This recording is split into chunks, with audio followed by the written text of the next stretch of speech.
2.2 समांतर रेखा तथा तिर्यक रेखा का तीसरा सवाल आज हम देखेंगे। तीसरा सवाल आपकी टेक्स्ट बुक में पेज नंबर 12 में संलग्न आकृति में रेखा P समांतर रेखा Q है, रेखा L समांतर रेखा M है। दिए गए कोणों के मापों के आधार पर कोण A, B, C के माप ज्ञात कीजिए तथा कारण भी लिखिए। तो हमें यहाँ पर कारण के साथ इनका माप निकालना है। मैं सभी कोणों की कसौटियाँ आपको बता चुकी हूँ, तो उस आधार पर हम माप निकालेंगे। अब आकृति को देखिए, आकृति में ये वाला कोण दिया हुआ है। अब ये कोण दिया है तो आप ये दोनों कोण कौन से कोण हैं? ये दोनों कोण अंतः कोण है। तो अंतः कोणों के मापों का योगफल 180 होता है, ये गुणधर्म हमें पता है।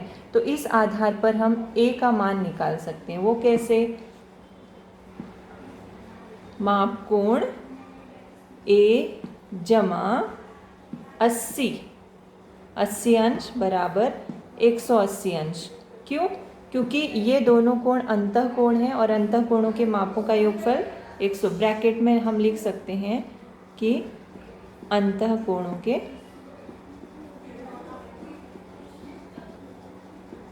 मापों का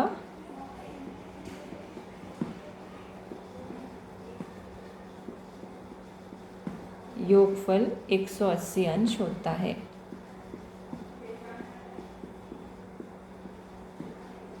तो इस आधार पर हम अब ये वाला जो है वो हल करेंगे।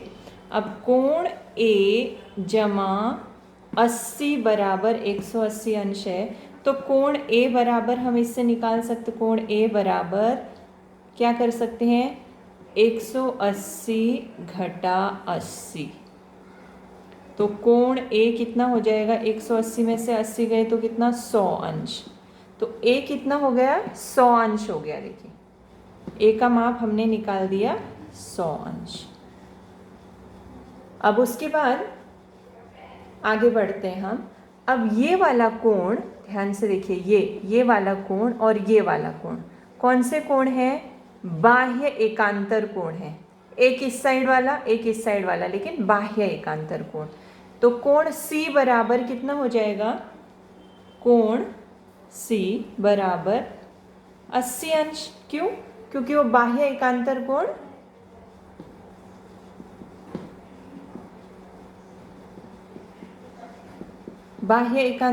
है।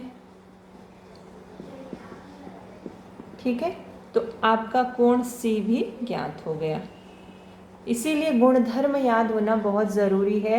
यदि हमें पता चल गया कि हाँ इन दोनों के बीच में कौन सा संबंध है, तो आसानी से हम ये पता कर सकते हैं कि हाँ ये दोनों बाह्य एकांतर कोण है, तो ये 80 अंश है, तो ये भी 80 अंश है। इसीलिए स्टार्टिंग में आपको सभी कोणों के गुणधर्म सिखाए, वो आना बहुत ज़रूरी है। उसके बिना आप ये सवाल हल नहीं कर सकते हैं।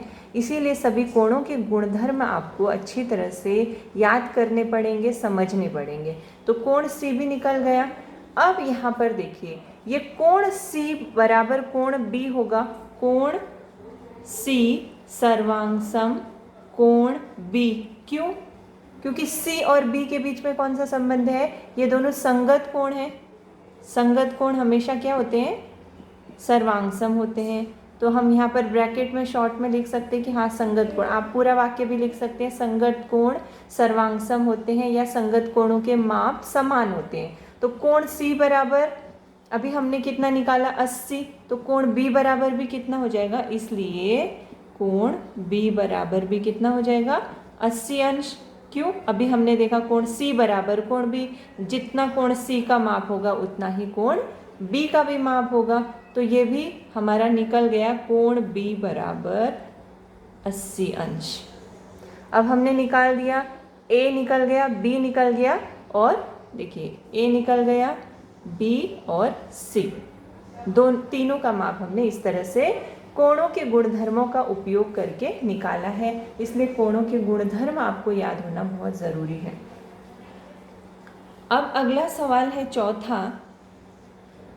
चौथा सवाल है आपकी किताब में, संलग्न आकृति में रेखा ए समांतर बी, रेखा एल इनकी तिर्यक रेखा है। दिए गए कोणों के मापों के आधार पर कोण x, कोण y तथा कोण z के माप ज्ञात कीजिए। अब यहाँ पर भी हम आसानी से, ये आकृति है, देखिए इस तरह से आपकी किताब में पेज नंबर 12 में चौथा सवाल है, ऐसी आकृति दी है और यहाँ 105 अंश इस कोण का माप दिया है। तो आकृति को फिर से आप ध्यान से देखिए और कोणों के गुणधर्म याद करिए। अब ये 105 है तो ये वाला कोण भी कितना हो जाएगा, ये देखिए ये कोण और ये कोण संगत कोण है, एक बाहर वाला एक अंदर वाला। तो कोण x बराबर भी हम कितना लिख सकते हैं, कोण x बराबर 105 अंश। क्यों? क्योंकि संगत कोण है, ब्रैकेट में लिख सकते हैं हम, संगत कोणों के माप समान होते हैं या संगत कोण सर्वांगसम होते हैं, या इस तरह से मैं संगत कोण लिख रही हूँ, ठीक है। पूरा वाक्य भी लिख सकते हैं आप। तो ये 105 हो गया x, ये x 105 हो गया तो ये y भी 105 हो जाएगा। क्यों? कोण x बराबर कोण y या कोण x सर्वांगसम कोण y। क्यों? क्योंकि ये दोनों क्या है, शीर्षाभिमुख कोण है, अपोजिट एंगल्स हैं और शीर्षाभिमुख कोणों के माप हमेशा क्या होते हैं, समान होते हैं। तो ये x 105 है तो y बराबर भी कितना हो जाएगा, इसलिए y बराबर 105 अंश। ये आपका निकल गया, एक x निकाल दिया आपने और ये x है 105 अंश, हाँ, और उसके बाद y 105 अंश। अब निकालना क्या है, z निकालना है। अब z को देखिए, ये z और ये दोनों है, ये 105 और ये z दोनों क्या है, रेखीय युगल कोण है। तो रेखीय युगल कोणों के मापों का योगफल 180 होता है। तो हम लिख सकते हैं कोण z जमा 105 बराबर 180 अंश, रेखीय युगल कोण।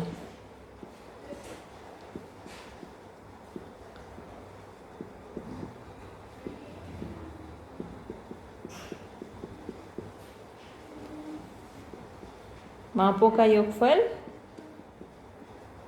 180 अंश होता है।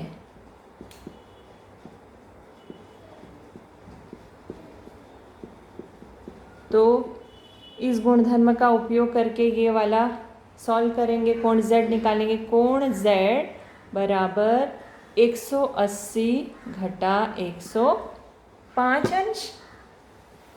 तो 180 में से 105 घटाएंगे तो कोण z बराबर कितना आ जाएगा, 75। 180 में से आप अगर 105 घटाएंगे तो उत्तर आएगा 75 अंश।